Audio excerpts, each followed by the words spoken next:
To get the news first, subscribe now to Squawk 7000 on your favourite podcast platform.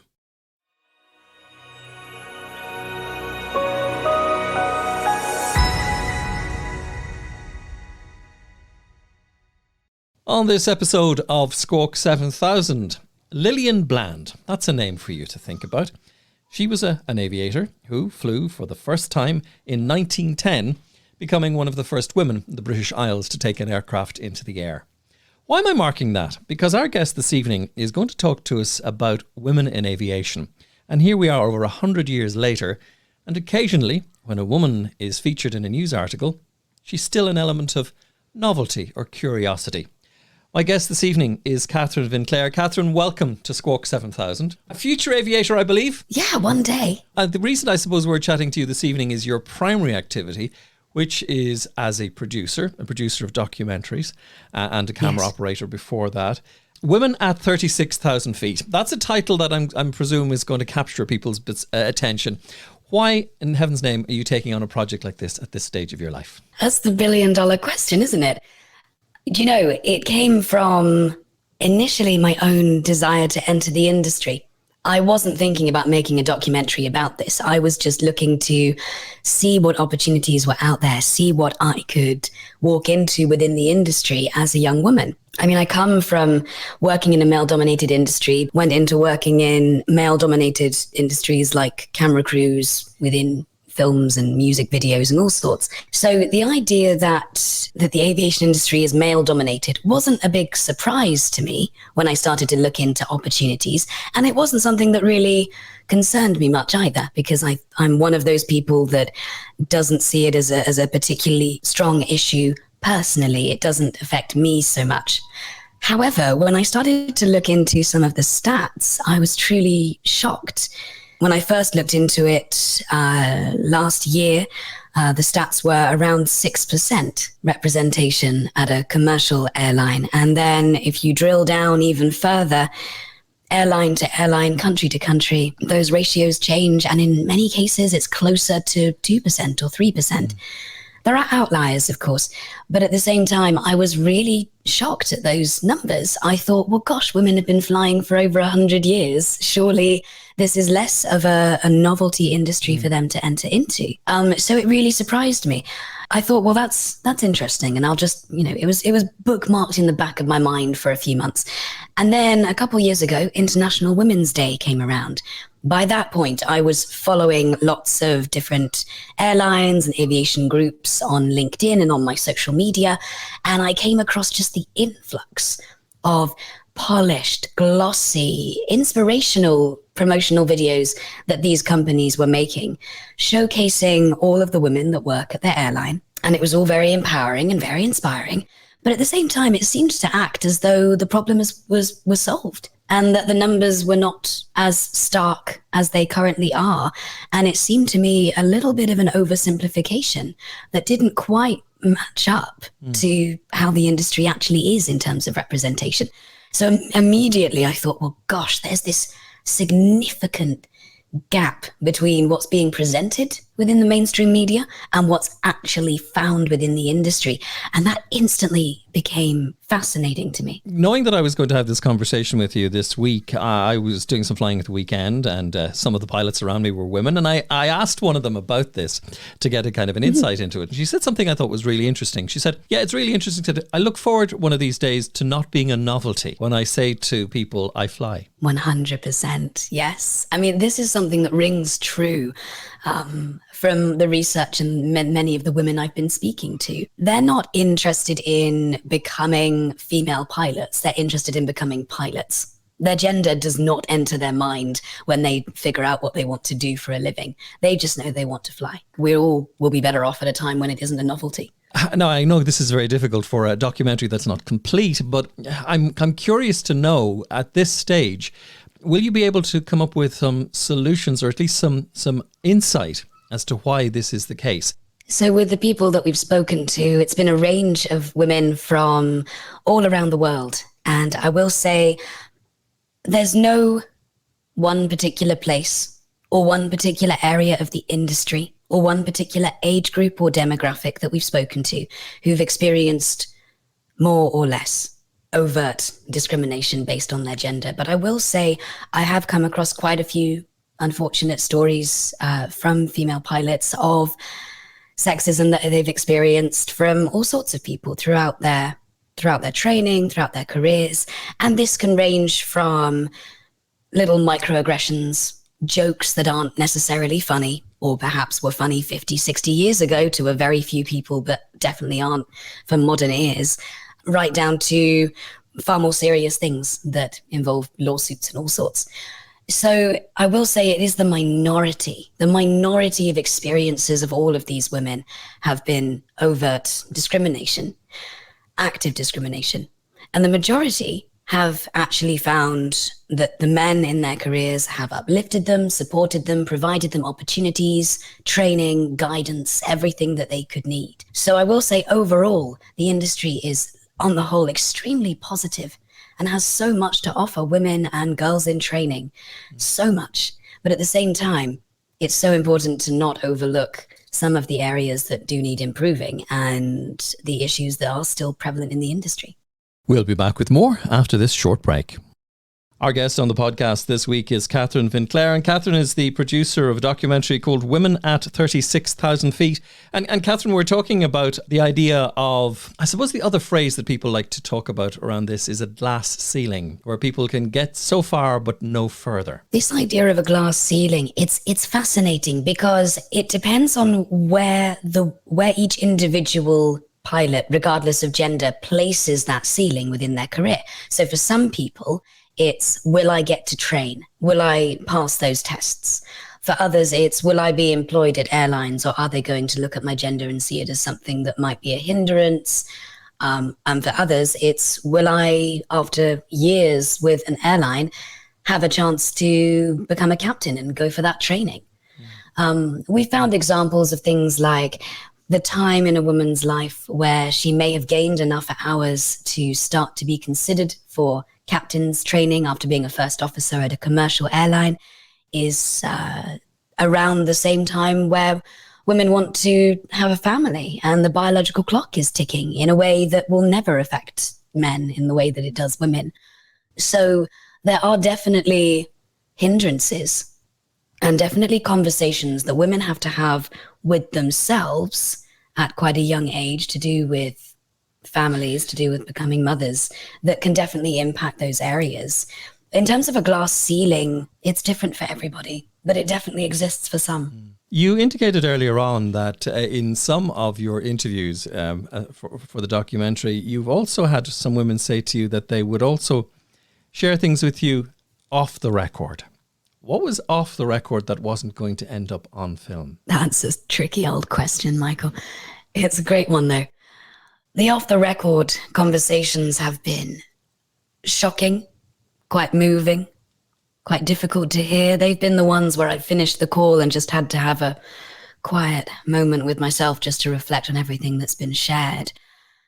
They've been the more harrowing stories of more obvious sexism, things that have been personal, sort of experiences that women have gone through because of their gender, where they've been discriminated against and they've just been shocked and appalled and really hurt that they are being judged based on their gender and not on their ability. These largely seem to come from the expectation that these women have, rightly so, that it's 2022 and they should not ever have to experience anything like that. When you're halfway through a production, and we'll talk very shortly about fundraising, because I know that's one of the other reasons that you're chatting to people is you've got to raise the few bob for it. I'm curious to know what would be your definition of a good outcome for this documentary when it airs or goes on social media or whatever platforms you manage to get it to. What do you want us as the viewers to think, feel and know after we've watched it? I'd like people to be able to consider the global aspect of aviation and the fact that solving this idea of discrimination against women or any kind of inequality within the industry is not a one-size-fits-all kind of solution. And that regardless of all the areas that unify the industry and unify the women working within it, there are specific demographics, specific experiences that are definitely more prevalent to certain geographical areas of the world. And that's because the industry is global, so it exists everywhere. But that also means that you get as much diversity of experience as you do pilots within the industry. What have other professions done? Has any other profession shown us how to do it? Doctors, medicine, the law? I'd say any profession that's provided adequate parental leave for anyone, regardless of gender. But I will say it makes sense that women are given the provisions that they need to have that freedom to start a family and take the time to look after their young children without feeling like their careers are at risk. So any industry that provides that for women is one that I think is leaps and bounds above several industries where we find more discrimination. Do you still want a career in aviation with all of the extra insight that you've had over the last couple of months? That's a really fun question. I do, because as much as I'm having quite nitty-gritty conversations about, okay, how do we solve these things and what have you experienced? We've talked a lot today about the negatives, a lot about the things that aren't working and about the bad experiences that people have had. But on the whole, even people that have gone through challenges within this industry based on their gender, they've had to go through discrimination at some level. They've also learned with those experiences how to overcome those things. They have found strength within themselves. And this is an industry that is full of men who want to support everybody in the industry and don't give a toss what your gender is. Mm-hmm. And ultimately, I believe it is welcoming and engaging and progressive and inclusive. And I want to jump into that industry. Talk to me about some of the women that you've spoken to already. One person, one of the first people that I spoke with was a lady called Sharon Nicholson, who is at the time was the chairwoman, I believe she still is, of the British Female Pilots Association, or the British Women Pilots Association here in the UK. And the fact that stayed with me is that she's done everything within the industry. I mean, she's taught hundreds of people how to fly as a certified flight instructor. She was in the RAF for decades.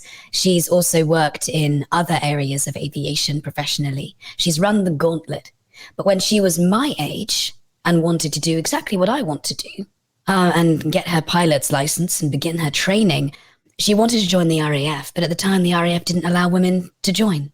And this is a woman who's gone on to have such a prolific career, but not very long ago, we were still at a stage where women were directly being barred access to entry-level positions in aviation. And I think that's been something that's really stuck with me. She is so inspiring for me, and I'm sure for anyone who hears her story. It's a great inspiration, but it's also very timely that she's having so much success right now in the present day in helping the next generation of pilots find their path, find their route, but that not very long ago at all, she was facing discrimination exclusively because of her gender. And I think we do tend to, I think we can fall into the trap of feeling like discrimination is something that happened in the 1950s and then it just sort of gradually dissipated. And what we're left now with is just microaggressions, smaller scale things.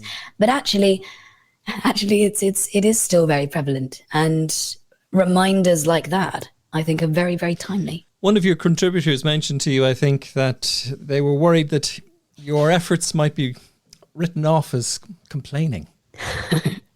I think because it's a documentary being made by quite a lot of women, there will be people who just write us off as being nagging, because I think that's just what happens when you're a woman and you try and make a point. There will always be a certain very, very small, slightly misguided part of the audience who just believe you're having a moan and you just want to get on a soapbox and you just want to make a fuss because that gets clicks, that gets views. But I'll tell you what really gets views: progress, positivity. We're not here to moan. We're here to take stock of the situation as it currently is. We're not going to shy away from the bad side of the industry, but we're not there to give that a platform. We're there to give a platform to everything that's being done within the industry, everything that's happening, all the change, all the progress, and all the right conversations that are taking place for change to be happening at hopefully an even faster rate in the very near future. I'm thinking about, you in 50 years' time, and your film is no longer watched because people would go, what's that all about? Yes, it's lovely that you say that, because my personal ambition with this film is for it to be as irrelevant as possible, as soon as possible, because that is when we will know that the industry has moved on and that enough change has happened within it. If you get government's attention, or whose attention actually do you have to get to change that world? The aviation industry is vast, so it's not just governments that would need to take note. It's militaries, it's privately owned companies that will need to take responsibility on an individual level.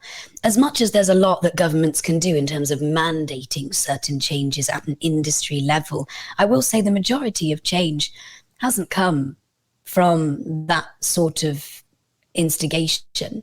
We found that it's come more from CEOs of airlines and people within companies, within military organizations, deciding that enough is enough and that they want to have the right conversations and they want to start implementing change themselves on some small scale, because the ripple effect of those changes can create a huge difference.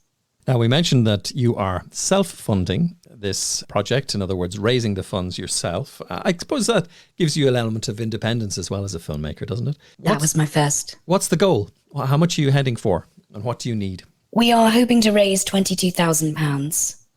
And that will provide us enough to be able to go out and actually have face-to-face conversations, hire the crew, hire the kit, and have first-hand accounts of these interviews, of these discussions with the women from all around the world that we've been speaking to over Zoom so far for our research.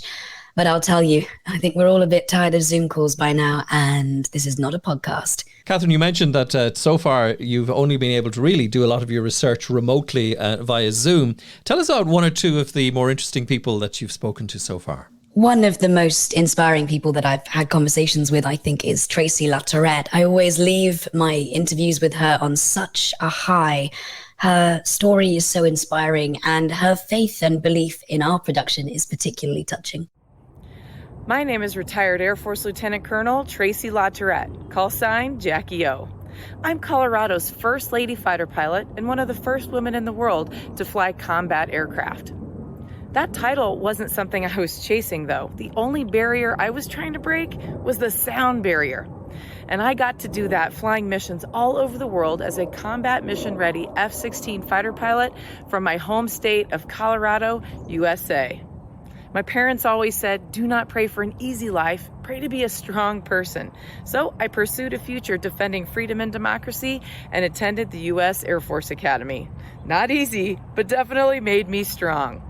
I can't wait to share some lessons from the cockpit as you join me on the adventure of this great documentary. It has something for everyone who's intrigued by the skies and the heavens above. See, the world of aviation is still so new. Women weren't even yet authorized to fly combat aircraft when I graduated from the academy.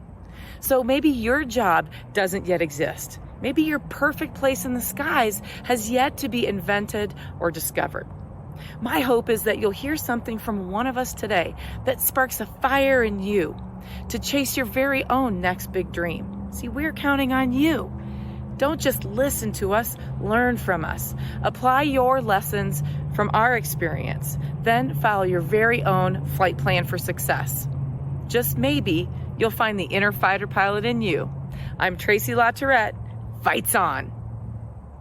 That's Tracy. And another amazing interviewee we've spoken to is Nancy Rowe Pym, who's written all sorts of aviation books for children. Why do I write books about aviation? Because I find the stories inspirational. These women and girls find the strength and courage to compete in a male-dominated world of aviation. Not only compete, but they also succeed. Today, in 2022, only 5 to 6% of the world's pilots are female. Why is that? I don't have the answer to that, but I do hope, it is my hope, that my books and documentaries like this will bring more awareness and interest from the women and girls to fly high and reach for the sky. So, blue skies ahead, ladies. Hi, my name is Jenny Dillon. I am the first and only female pilot with a power and glider aerobatic FAA sporting license in Argentina. I compete nationally and internationally, and I hope this documentary helps you understand there is no limit of what you can accomplish as a woman in aviation. My name is Dr. Marilyn Germain. I'm a professor of human resources and leadership at Western Carolina University in the US. One of my research areas includes women who work in male-dominated industries such as aviation. One of the most eye-opening findings from our research is the deep-seated beliefs that men still hold about women who want to enter the field of aviation, and the level of discrimination that women pilots and pilots in training still experience. Some women pilots continue to be catcalled, name-called, objectified, and even belittled. So the lack of acceptance and the lack of social support from aviation organizations, but also from flight instructors and sometimes even from family members, is really, really striking. We also found that the physical environment, the cockpit design, is a barrier to women's success. So these are among the top obstacles that women encounter during flight training, and these obstacles often lead them to quit. So if we are serious about gender equality and addressing discrimination, and if the airline companies are serious about filling the hundreds of open pilot positions, then it is high time to shed light on the experience of women in aviation. Kathryn, some great voices there. And we were talking about your fundraising. And I suppose, to be fair, let's give you a good lash at this. How can people contribute to your film, particularly if they want to see it come to success? Where is it happening? It's all happening at flightpathproductions.com. So that can be accessed from anywhere in the world. And we have all sorts of perks available for people. So you don't just get to help us raise the funds. You also get the opportunity to see your name in the credits. You can come visit us on set. We're also creating focus groups to have open discussions at various points in production where people can see a rough cut of the documentary and discuss what they feel needs to be added to the conversation. Kathryn, can we wish you all the very best with Woman at 36,000 feet? And thank you for joining us on Squawk 7000. Thank you very much, Michael. To get the news first, subscribe now to Squawk 7000 on your favourite podcast platform.